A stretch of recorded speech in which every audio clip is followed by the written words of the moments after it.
તો રાજ્યમાં ગરમીના પ્રકોપ સહિત વરસાદની આગાહી હવામાન નિષ્ણાંત મલાલ પટેલે કરી છે આગાહી 7 થી 10 જૂન વચ્ચે રાજ્યના વિવિધ ભાગોમાં ચોમાસું શરૂ થઈ શકે છે। 25 જૂનથી રાજ્યના મોટાભાગના વિસ્તારોમાં ચોમાસું શરૂ થઈ જશે।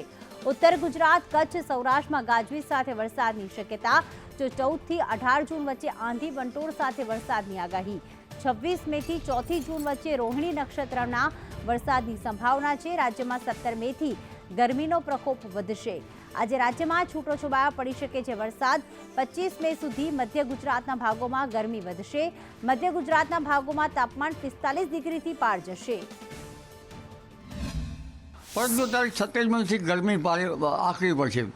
મધ્ય ગુજરાતના ભાગોમાં 24-25 મે સુધીમાં તો મહત્તમ ઉષ્ણ તાપમાન 44-45 ડિગ્રી સેલ્સિયસના પાર કરી જવાની શક્યતા રહેશે।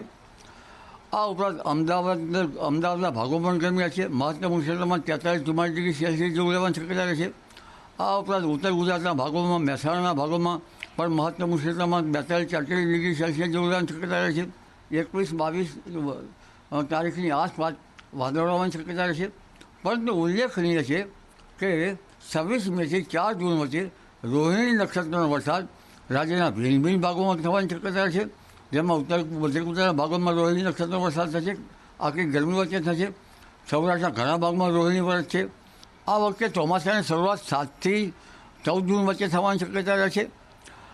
7-8માં જે સમુદ્રમાં પ્રવાહો બદલાશે।